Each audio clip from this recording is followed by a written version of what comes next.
सब जने बैठल बन जा, कोनो गलती हो जाए तो क्षमा चाहब। और आई भैया गोड़ावा में गोड़ावा धोके, गोड़ावा में गोड़ावा धोके भोरवा कइला राजू, गोड़ावा में गोड़ावा धोके भोरवा कइला राजू, गोड़ावा में गोड़ावा धोके। लेकिन देखिए आप लोग बहुत ही अच्छा अदाकारा है, बहुत ही अच्छा परफॉर्मेंस भी देती है, लेकिन ये जो गाना है ना एकदम वही क्या वो लोग लेके हमके कोरवा हो और ठोरवा धइला ए राजा,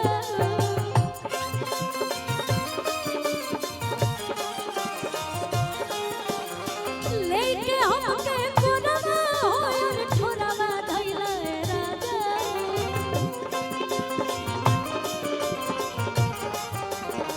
भैया भैया और ऐसे नहीं एकदम ठेका चले रहे के चाहिए। गोड़ावा में गोड़ावा धोके, गोड़ावा में गोड़ावा धोके भोरवा कइला राजू, गोड़ावा में गोड़ावा धोके भोरवा कइला राजू, गोड़ावा में गोड़ावा धोके भोरवा कइला।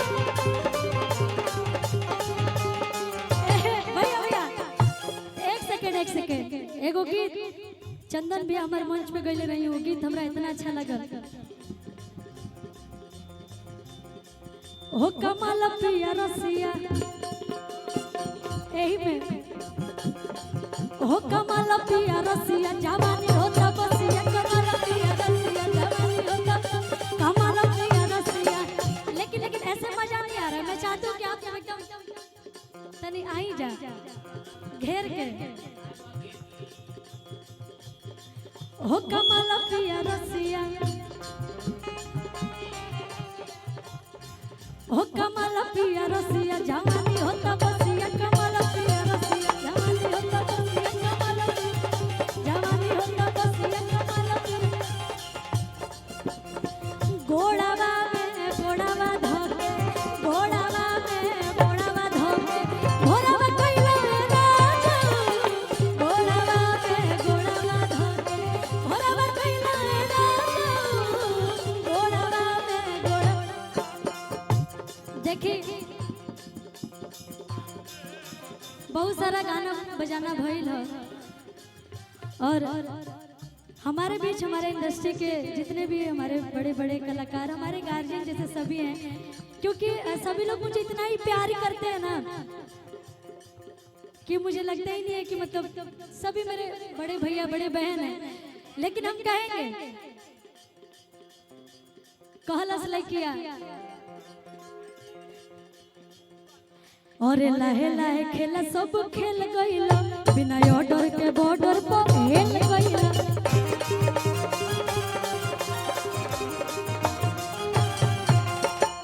खाना का काउंटर जो है ना क्लोज हो रहा है, तो जिसको जिसको खाना खाना है अभी तक नहीं खाए हैं प्लीज जाके आप लोग खा लीजिए, नहीं तो बाद में फिर दिक्कत होगा, नहीं मिलेगा तो, क्योंकि वो लोग क्लोज कर रहे हैं, काफी टाइम भी हो गया है।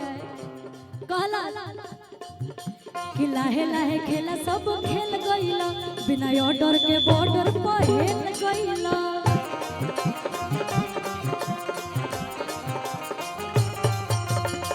ए प्रीति इधर आइए आप। अच्छा और बियाह भइल बा कि नहीं के भइल? अभी नहीं हुआ है ना, लेकिन जब तार शादी होई तब तू मतलब तू का कबू ही नहीं किया ना, लेकिन तारे नियन औरतिया बिया ऊ कहतिया कि लाहे लाहे खेला सब खेल गइला, बिना ऑर्डर के बॉर्डर पर हेल गइला।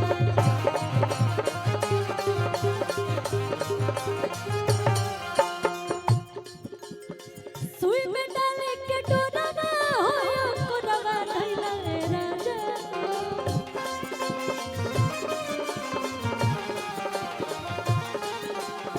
सुई में डाले के डोरवा होयो कोरवा धइला रे राजा। एक सेकंड हमारे रितेश जी हैं और भैया राउर नाम बिट्टू भैया की तरफ से बहुत सारा आशीर्वाद। अच्छा मुकेश भैया के भैया हैं। अच्छा मैं चाहूंगी रितेश जी जरा आप इधर आइए। तनी राउत ठुमका लागे के चाहिए गाना पे हमारा साथ है। ऐसे कैसे नहीं आवेला, आज नहीं लगाइएगा तो फिर कब लगाइएगा, मौका बार बार थोड़ी ना। अच्छा हम रोज रोज थोड़ी ना यहाँ पे आएंगे। चलिए आइए, अब इज्जत के सवाल पर बेइज्जती मत कराइए, तो जैसे आओ तो वैसे ही। गोड़ावा गोड़ावा धोके गोड़ावा पे गोड़ावा धोके गोड़ावा कइला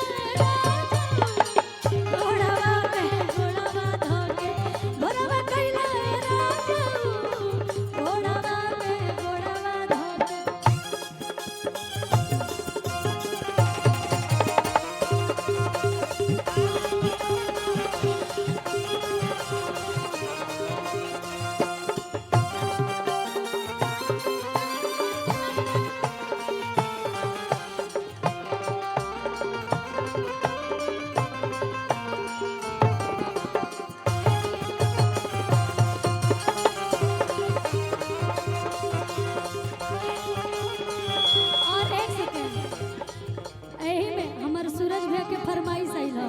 अनुपमा दीदी सूरज भैया के फरमाइश है जानता नहीं का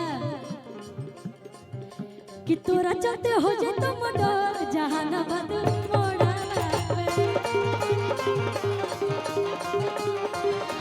तोरा चलते हो जे तो मोडो जहानाबाद मोड़ा।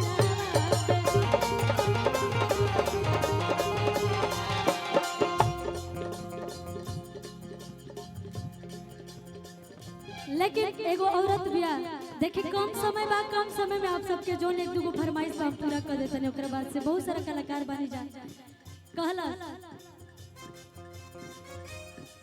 नहीं कि छोड़ी गवने हरि में हरिया छोड़ी गवने हरि में हरिया पिया भइला गुलारी के हो छोड़ी गवने हरि में हरिया पिया भइला गुलारी के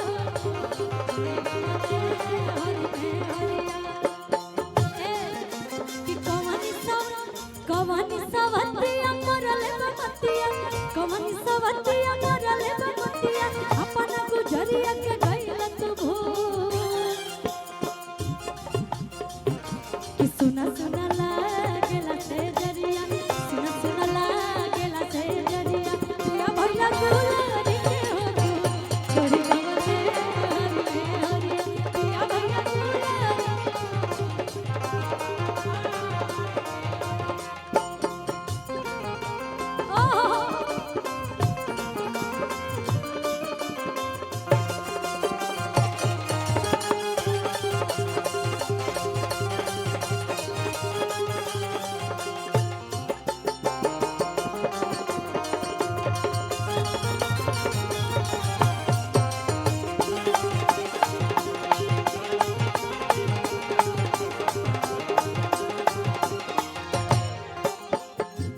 एक गीत के लास्ट लाइन ओकरा बाद से बहुत सारा कलाकार बनी जा हमरा बीच।